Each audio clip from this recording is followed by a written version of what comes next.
Welcome to this very special edition of the KAJ Masterclass Live, the show which ensures that you profit from your time spent here with experts, either through the industry insights, information, or simply learning from them. And today we have Bret Lockett. He is a love and relationship expert, transformative love and relationship coach, renowned speaker, and entrepreneur dedicated to guiding individuals on their journey to deep intimacy and authentic connection. Welcome to the show, Bret. KJ, I'm glad to be here. Thank you for having me all the way in India.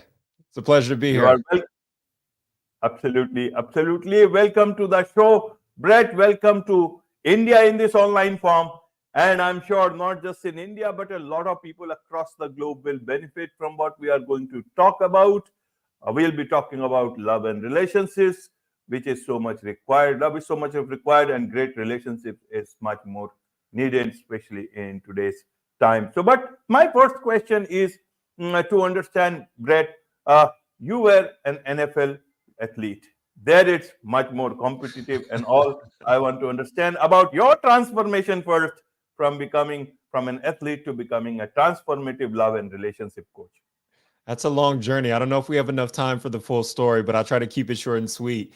I started in sports, at a very young age. I started playing sports when I was, at the early age of 5 and 4, really. And it was sports every season. It was football. It started with soccer, and then it got into basketball and baseball, and then it evolved into football. And I just loved the sport. I loved everything about it. I loved, how it was publicized on television, and I would watch it every Sunday with my family, and we're a big sports family. So I just followed my heart. I followed my passion, and ended up leading me into college. I went to the University of California, Los Angeles, here in Los Angeles, which is well known for entrepreneurship and medical. But it's for those of you in India who aren't familiar with it, it's called UCLA. And I went there. I earned a 4-year scholarship, and the way that football works here is that you have, you have grades 1 through 12, and then after 12 you go to college, and then college you have 4 years to be able to play football, and then after that, if you're good enough, you get the opportunity to play in the NFL. And so that was what happened. I had the opportunity, and I took a leap of faith and tried out for the Cleveland Browns in Cleveland, Ohio, and ended up making the team. And the rest was kind of history. I ended up playing there for a very short time, played for the New England Patriots after that for 3 years, went to a Super Bowl, which was extremely exciting. Played with some great guys like Tom Brady, who you may know. I know he's probably pretty well known across the world. And, after I got done playing, I realized that, I went through this identity crisis where my whole identity was wrapped into playing football. It was who I was. It gave me everything, my confidence, my sense of purpose, my passion. It was all wrapped into that. And when I realized I couldn't have that, I had to figure out who the new version of myself was. Right. And I feel like we go through these parts of our life where we start to realize that I'm not the same person that I once was, and I have to develop something new if I want to move on to the next part of my life. And so, I jumped into business and, ran a private aviation company for several years and got into wealth management, was doing business consulting. But throughout that whole time, I think the biggest thing that I wanted to know outside of business was, I was around a lot of successful people who had successful businesses. But I think the biggest thing that I really wanted to know was, why are people not just successful in business, but how are people truly successful and also happy at the same time, right? How do they have a great life? How do they have the great relationships around them? What kind of hobbies do they have? Where do they spend their time? And so that took me down this whole rabbit hole of going through and learning more about the personal development side. So I ran into, I started to learn more about the personal development from guys like Tony Robbins, who is arguably one of the biggest, I'd say, leaders in that field. Started learning from guys like Brendan Burchard, who's also a very big performance coach. And that's what got me into working with individuals, helping them transform, helping them coach. Because a lot of times I would be sitting down in in meetings with clients talking about financials, but then it would start turning into a coaching session.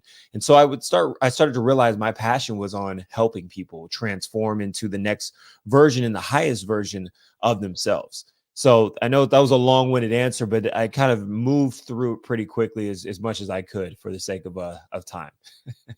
Not a long answer at all, and it was very much needed, so no worries on that front. In fact, I was just thinking about how we need to keep on transforming ourselves there at different stages in life. And I was thinking about myself, in fact, that how after many years in journalism I utilized the same skills, because journalism was facing its own challenges. Mainstream journalism was facing it a lot of, there's no room for everyone, and the whole social media with new technology coming in.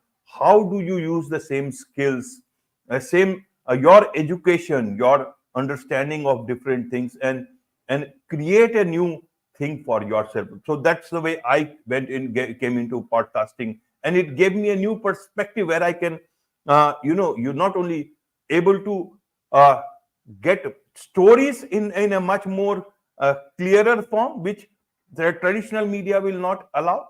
And that is what I said, that do not worry about the answer, the length of the answer, because this is about a story. So that thing gave me that. Then in terms of, using my skills from journalism, how you can utilize those to create a good storytelling session for others and bringing. And the most important thing is, how do you utilize your education? So that thing helped me to talk to different people in different, so either in politics or in business. Those are so interrelated. And then the transformation part. So that was, I was actually thinking about, and how everyone in their own way have to utilize the skills and all their experience and bring a new change to themselves. Wonderful. That's what I was, thinking all through your question, your answers. Now, coming to the happy people through your own experience and research of everything, Brett, who are these happy people in today's time? Is it more about money? Is it about something else? Help us understand, because people want to be happy, but sometimes, you just, it's very elusive. Help us understand who are these happy people, so that we know, okay, because they come to you for help. Some people go happy after that, they find that. Many people are outside your purview, they are unhappy in spite of looking very happy from outside. So that's why I asked, who are these happy people? Oh wow, that's the $1 billion question, KJ. Because if I had a distinct answer, I'd tell you what, we'd be having this conversation on a private jet somewhere in the air. But in all seriousness, I truly believe that happiness, if you look at anybody who's truly happy, and there's a study that was done by Harvard University, and it's been going on for about 50 to 60 years as of today. And they took a group of individuals in Boston, and they were all from all parts of the Boston area. Some were really well off, others maybe didn't have two dimes to really rub together. And they watched these people throughout their entire life, from their early 20s all the way to now, which most of them are in their 50s and 60s. And what they saw was, it didn't matter where you came from. It didn't matter how much money you had. It didn't matter, what your family structure was truly like. Some people who had money ended up becoming widely successful, and some people who didn't have money became widely successful, while others who had money ended up falling off, right? And they looked at what makes these people's lives truly magnificent.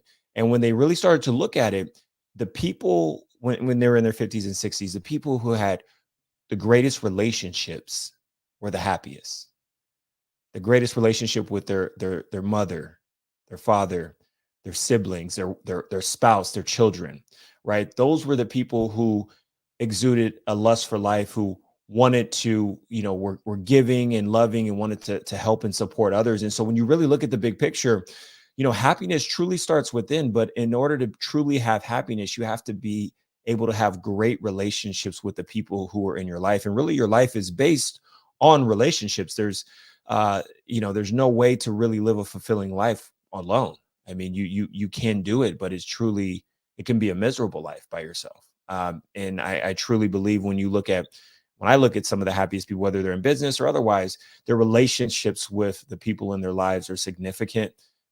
They're intentional with the way that they behave in the relationship, and they make time for the relationship. And that's the thing is, like, we make time for our business, we make time for maybe exercise or doing certain things, and we may not make time for the relationship with our friends, with our family members.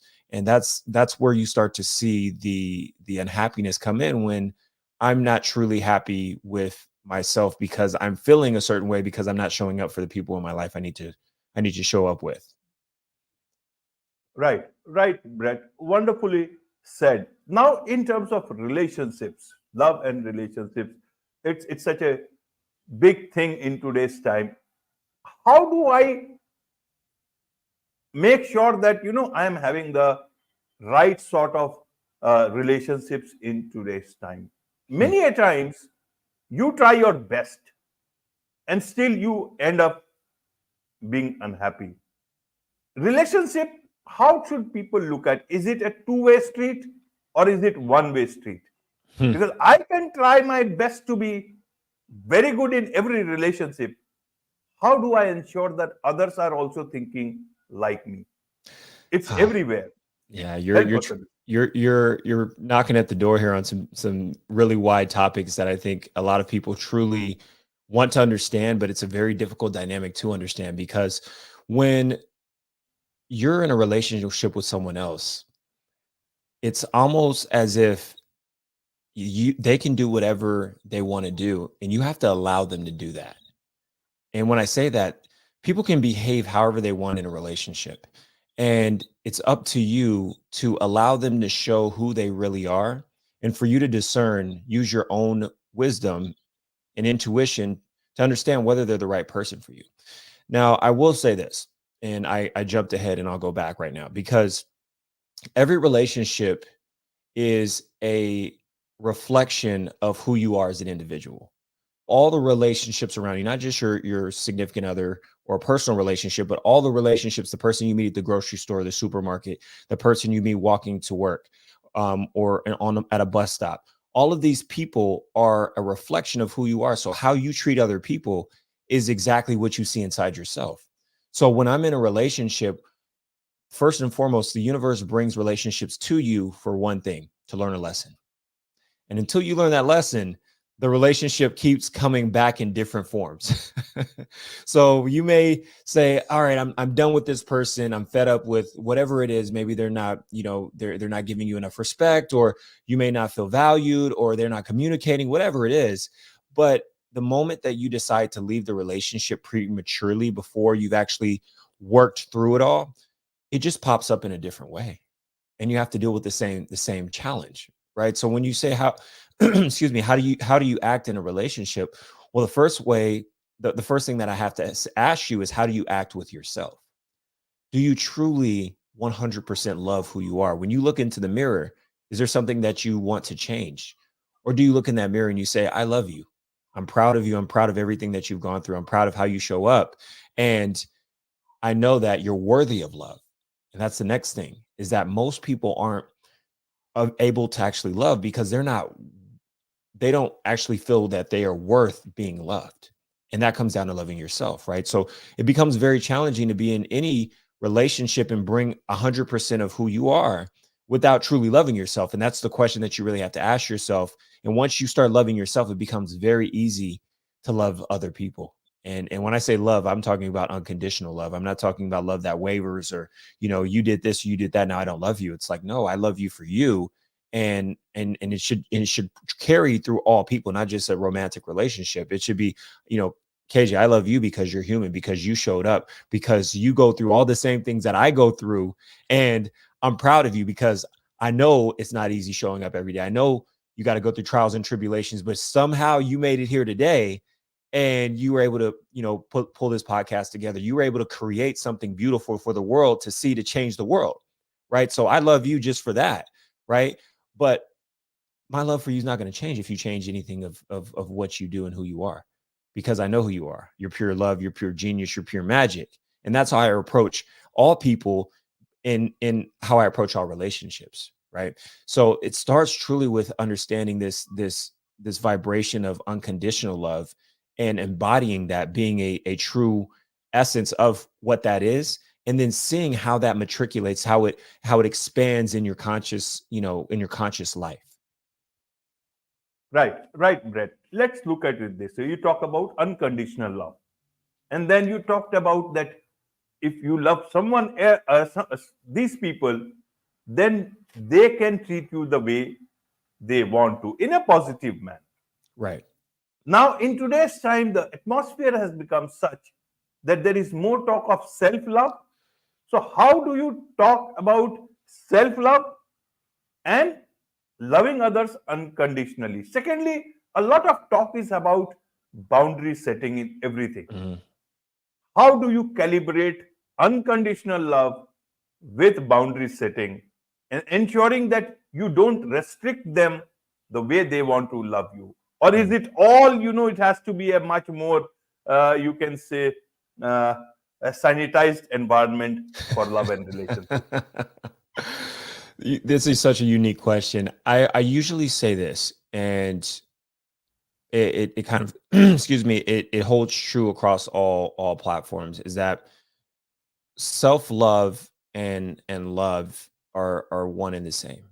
It truly doesn't differ. The challenge is when you allow your self-love to be diminished by somebody else. When someone else diminishes who you are, or when you're diminishing who someone else is, you're not allowing someone to be who they truly are. That's when they're crossing your boundaries, and you're crossing their boundaries, because love is truly free. I always refer back to being children. When you go out and you're at the playground, or you're just watching a bunch of kids playing around, they're having the time of their life. They're not judging anyone. They're not saying what color shoes you have on. They're just in the moment. They're present, and they're having a ball, and it's freedom. That's what we're all here to understand and to find within ourselves. Even though society may not allow us to feel free at this time, it's up to ourselves to be able to find the freedom within ourselves. And once you find the freedom in yourself, you allow others to be free in your relationship. So if I'm confining someone to a box in a relationship, where I have an expectation or an attachment to how they should behave, I'm now stifling their growth, because first of all, whatever we truly believe that we are, we're just at that's our ceiling for what we think we truly are. But for the universe, it's the universe's floor, right? So the universe has a completely different idea of what we are, and it's something magical, and it's something beautiful to understand. So why would you ever stifle yourself or anybody else to say, like, KJ, this is who you are. This is all you're going to be, right? This is what I want. This is the box I want to put you in. I'm not going to put you in any box, because I know that you're infinite, right? And if you want to have an infinite relationship, if you have a relationship that has no bounds, no boundaries, but boundaries that respect who you are, then you have to be infinite and allow that love to flow through the relationship back and forth, to where there isn't necessarily an equal exchange. It is more of a symbiotic kind of back and forth. It just kind of engulfs each other, as opposed to, well, you gave me one, so I'm going to give you one, or you gave me two, so I'm going to give you back two. Love doesn't work that way. Love doesn't keep count. Love doesn't keep score, right? And so why would you in any way, shape, or form? Wonderfully said. And the last few lines, they can be made into a song, I can tell you that. I'm gonna let you write it, okay? Yeah, it's there on the. So we are going live. It's already there. So There we anytime go. we can find it in the transcript, or you can just listen. I'll send it to you. Okay. Thank you. Wonderfully said. One wonderfully explained such a difficult topic. Now let's look at your clients. What is it that this, so that we can know what exactly they are, what type of problems they are facing. So what is it that they generally come to you for, Brett? They are all good people, successful people, and so why is it that love and on the love and relationship part they are having these Yeah. issues, and what is it? How is it that you are able to help them?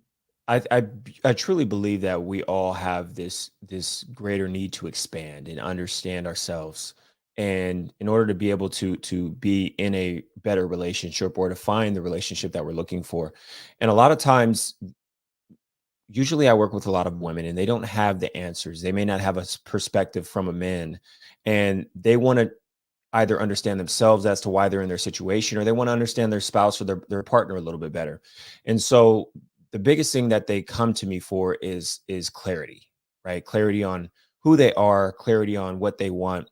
And some people may think that, I want something specific. And then when we really get down to it, the number one thing that they're usually looking for is love, right? It's some form of love, whether it's acknowledgement or being heard, being valued, whether it's being seen, right? A lot of times, people don't feel seen or heard in their relationships, and a big part of that is really helping them see themselves, being able to remove the makeup, if you will, that we put on every day, and then showing our vulnerable selves, right? I think the biggest thing for that I help people with, and specifically women, is helping them find intimacy within themselves, right? Being okay being vulnerable, because that's the hardest thing for anyone to do, is to walk in and say, hey, this is who I am, like me or don't like me.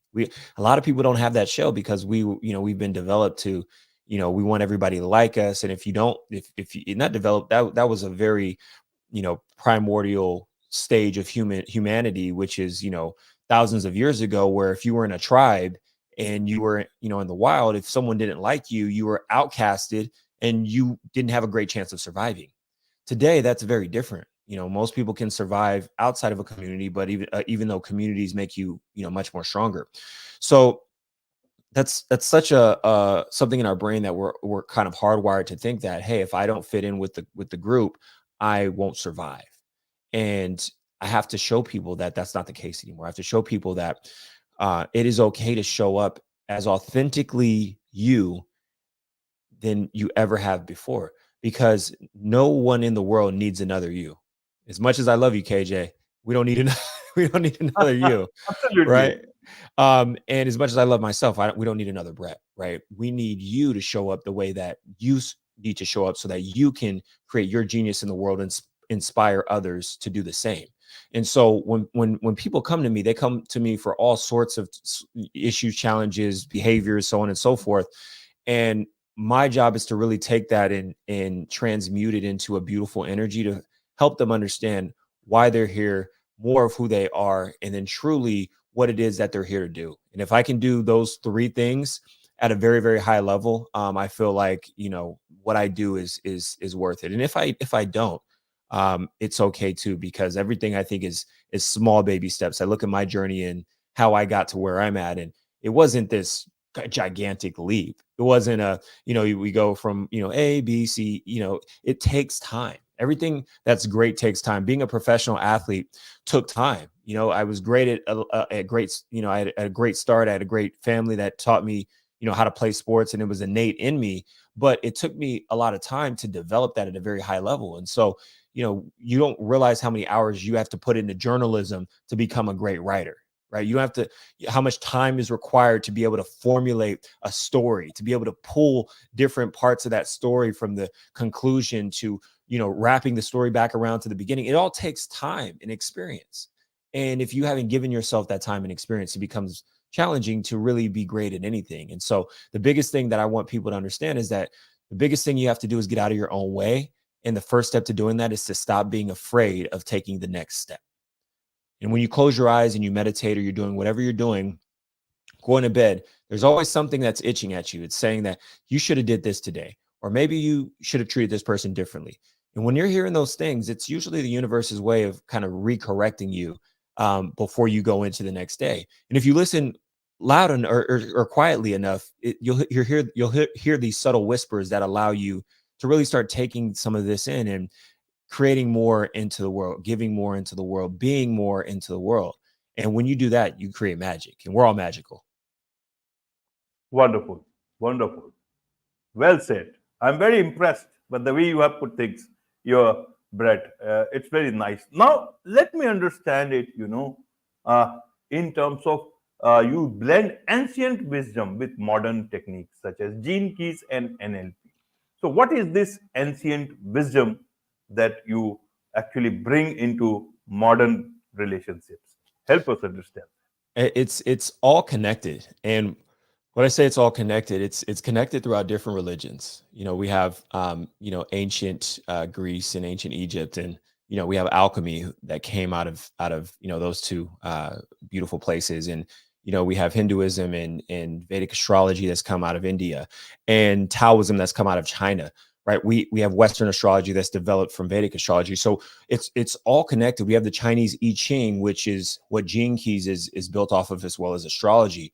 And so they're all somewhat connected, but they all have something slightly different about it. But the stories are the same. They're just using different characters, and it's all interconnected. And so I use a lot of these different ancient systems to be able to pull specific wisdom from whether it's profiles, whether it's an astrology reading, or whether it's a Gene Keys reading, where I'm actually using your profile to understand yourself at a higher level. I go through the profile, I use my intuition, and it guides me through this maze into figuring out how I can help you at that time, right? And I think that it's something that we always revisit time and time again. And the more we do, the more we get clarity on it, until we start moving to the next phase. And so, Gene Keys is something that has profoundly changed my life. I got certified in it, last year. And it's the reason why I did is because it allowed me to truly understand myself at the highest level. It goes through everything from your life's work, to what your passion is, to what you're here to learn, to your emotional wounds growing up. And it breaks down exactly who you are. It's a living, breathing kind of um manuscript, based on your genetics, based on your DNA, based on the time you were born. And it shows you why you're here, what you're supposed to be doing, what your biggest challenges are, and what your biggest gifts are. And who doesn't want to know all those things, right? And so when you have a place to start, because a lot of times when you go to therapy, or you go to try to receive some sort of help from someone, uh, you usually don't have a real starting place without them, just asking, hey, what's the problem? What's going on? Well, I already have a starting place before I even talk to you.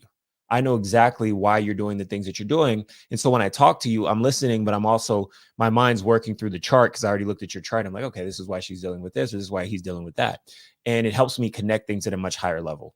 And I started blending this with gene key, or with breath work. I'm pretty sure you're familiar with breath work, I'm assuming. Yeah.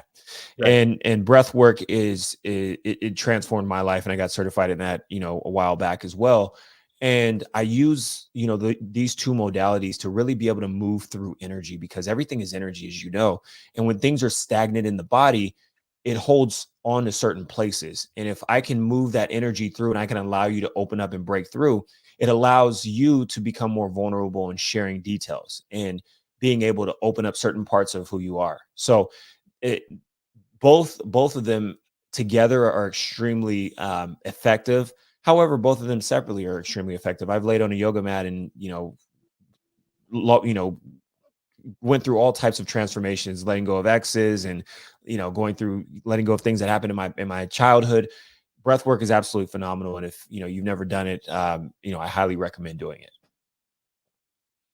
Wonderful. There is much to learn about, you know, love and relationships from you, Brett. And I'm sure a lot of people who would want to learn more about you, more from you. What is the best way for them to do so?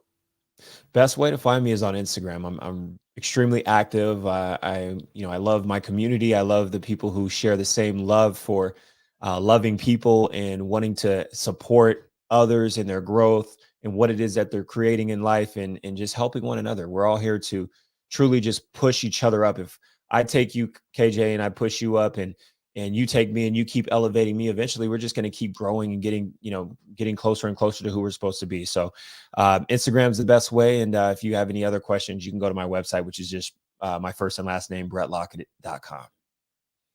Wonderful. With this, it's a wrap on this very special edition of the KAJ Masterclass Live. Thank you so much indeed for joining us.